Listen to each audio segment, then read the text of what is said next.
Welcome back to Mozzy Sales. Today the Kiwis gave the Brit a bit of a pasting, but only 2 days ago INEOS were on top with 2 race wins. So what changed in those 2 days? We're going to go through the data, some of the stern cam footage, some of the tactics, and then ask what could change for INEOS to come back into this. So huge change in conditions, Rob. We had basically a shifty offshore breeze. We've not really had this in the America's Cup racing. We had it in one of the women's days, and it was pretty lively. Were you surprised by this? Obviously, they've been talking about this build of momentum, and won 2 races on Wednesday. Were you surprised that there was such a step back? They were quite big victories for Team New Zealand. Yeah, I mean, it's not often in professional sports that you watch it and you actually feel sorry for the team that lost, but it was kind of verging on it a bit for INEOS today. I'm not really surprised, if I'm honest. I think the sea state was down. We've really seen INEOS get their best performances when there's been a large sea state for the level of the wind, which wasn't the case today. We know Team New Zealand are good at tacking, and we know it's straight off the shore, straight off the city, so it was going to be shifty and puffy. If you've got the ability to tack when you need and get in those puffs, you're going to gain quite a large advantage. So, I mean, I think before we watched the racing, we kind of picked Team New Zealand to win those races, if I'm honest. Obviously, we picked the wins correctly. I think the other thing as well, like we know Team New Zealand are good at tacking, but they're specifically good at accelerating out of tacks. If you're sailing on a shifty, puffy day, then that is effectively what you were doing relentlessly around the race course, is doing those micro accelerations, those micro adjustments. And Team New Zealand seem to be really great about that. In a previous video, I've talked about how their main sheet system, they've got a dual main sheet, show you some stern cam footage, but they are able to use both the feed angles on the deck for the main sheet variable, but actually sheet tension, so sheet on the windward skin tighter than leeward skin, and link that to mass rotation with both of those and they're just things that INEOS can't do. They have a single main sheet and then a passive kind of like differential. So definitely seems like that was paying out for Team New Zealand today. Yeah, and I think INEOS have upped their game a little bit on the tacking. It looked like they're doing similar traveller movements through the tack to Team New Zealand now. I don't think they quite do the same level of roll control through the tacks that we see with Team New Zealand, where they're happy to a mega leeward heel on the way in, which they just hold. It almost becomes not a leeward or windward heel, it's just an outward heel. For the turn, they maintain that the whole way through, so they exit the tack with a lot of windward heel, and then they use the energy of the wind lifting the boat back, and that really helps them accelerate. They're not all of that power is harnessed during the phase when they're going from windward heel back to their target upwind heel. Yeah, and I guess the other thing to say there is that we know that Team New Zealand have a jib boom, which seems to be easier for them to pull that boom across, whereas I think INEOS are relying on the jib slightly backwinding to initiate that movement of the jib. And this resulted, INEOS have been quicker, well, especially on Wednesday, both upwind and downwind in terms of straight line speed. Team New Zealand have always been better through the tacks, but INEOS did have a glimpse of being quick around the course. But today that reversed and Team New Zealand were just quicker, even the straight line. I think it is just due to these acceleration phases.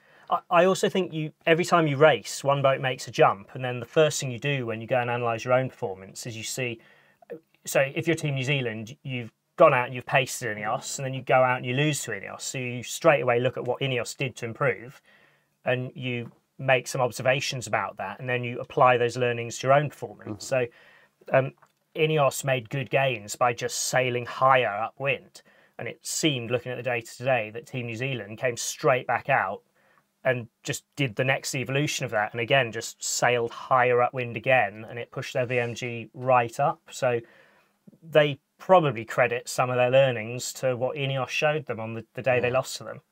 Yeah, and it's a shame we don't get the cant angle, because that would be quite nice to link cant angle to pitch and all that heading, but we don't get that.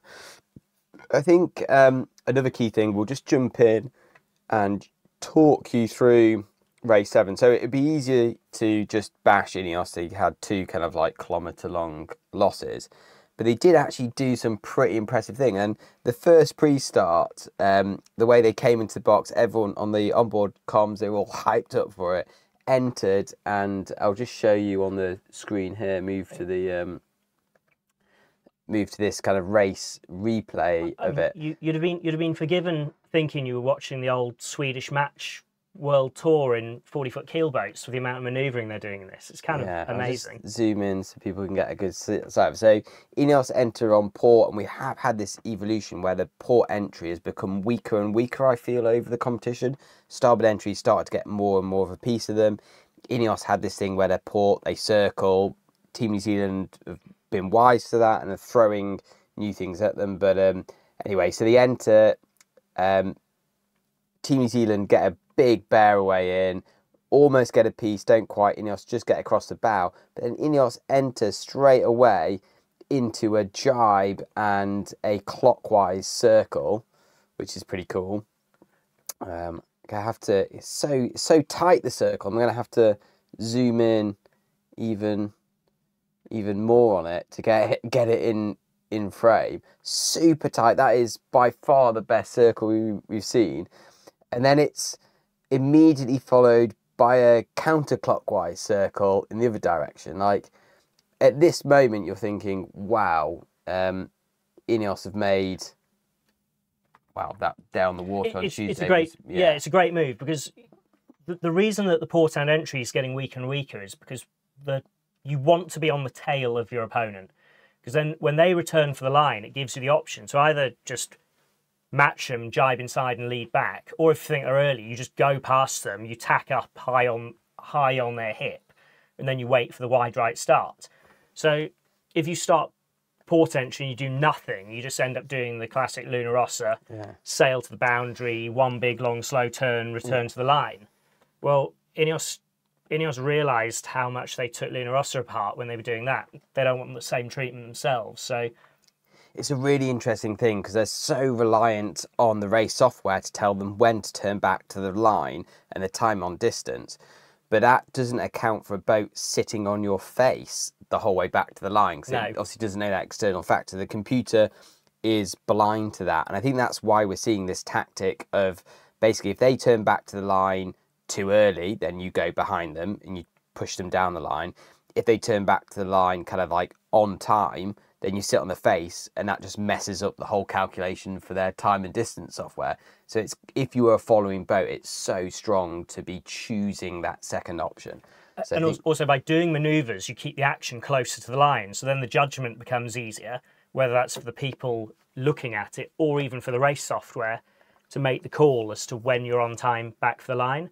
Because in the absence of boundaries, you could just sail away from the line, and then when you think it's the right time to go back, you go back, and it's up to the other boat to either So at this point you're thinking INEOS are super strong. They see Team New Zealand turn back. They turn back. Who turns back? Who turns? INEOS turn back. Basically, they see them go board down. They kind of match turns, and then I mean, after the race, Ian Williams is saying that in the inside tacking, Williams basically did exactly what they wanted in both tacks. Got the side of the line they wanted in both tacks, and then were screwed on the first shift. So we'll just walk you through this race because it is.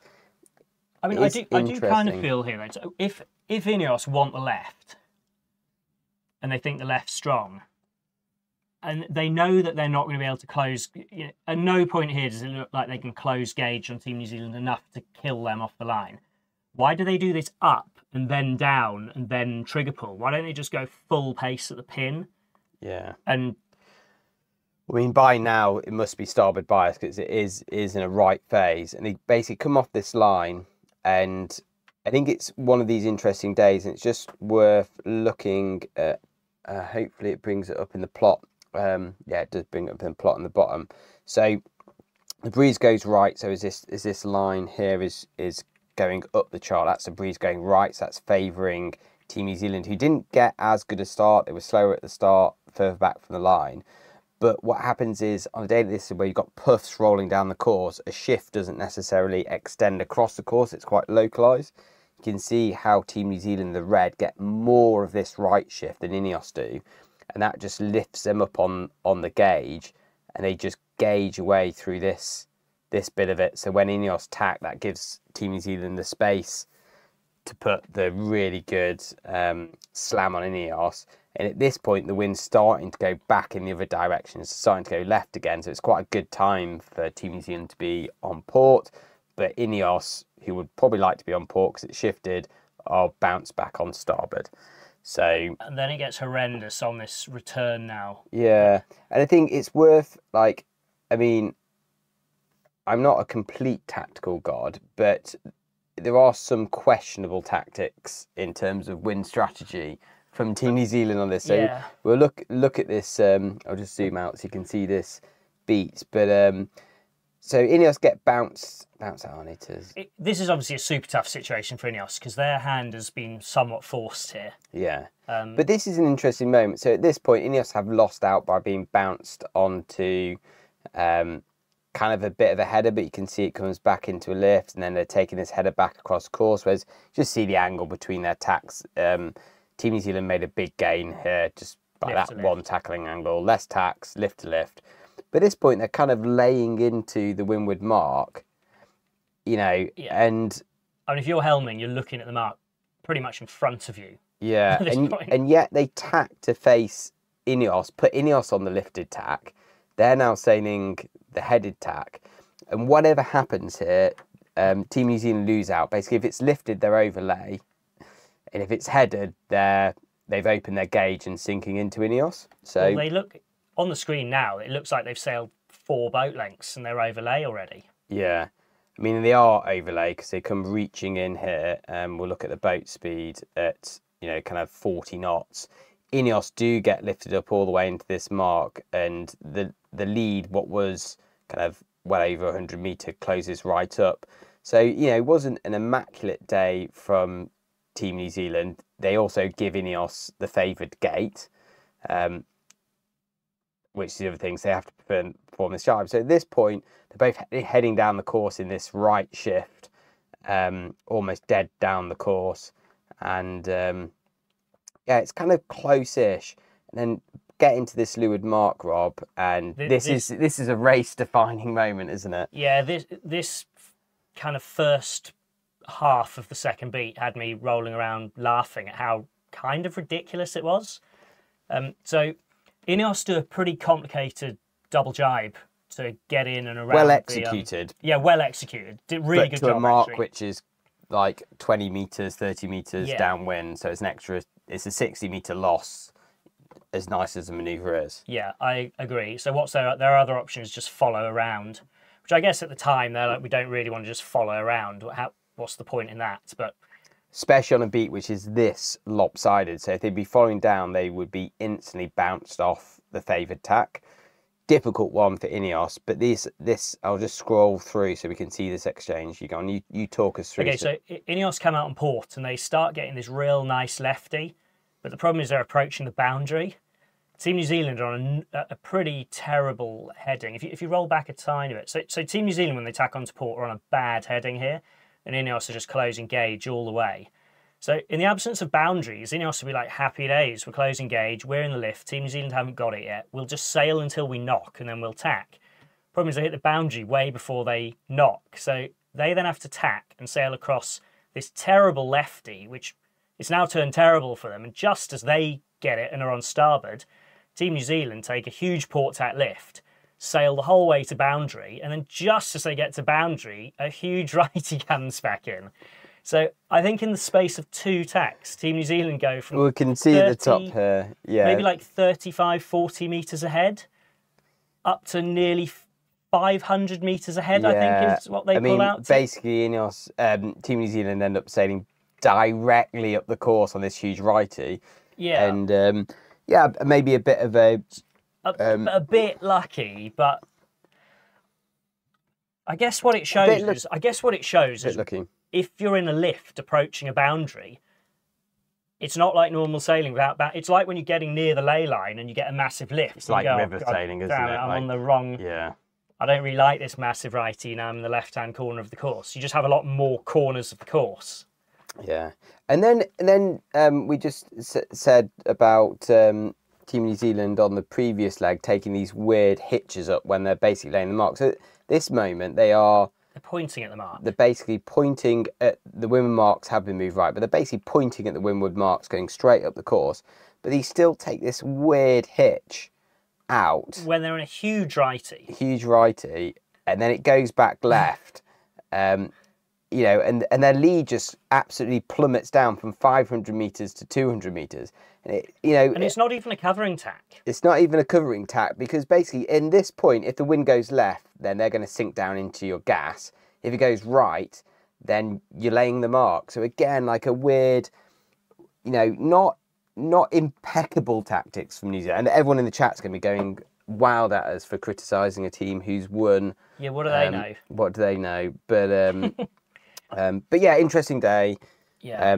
And again, like we're looking at it on the screen now. They might have seen a huge gust on the right, and they thought, "Oh, we'll just hitch into that and do 10 knots small boat speed." But the reality and the benefit of hindsight allows us to say it was a weird decision.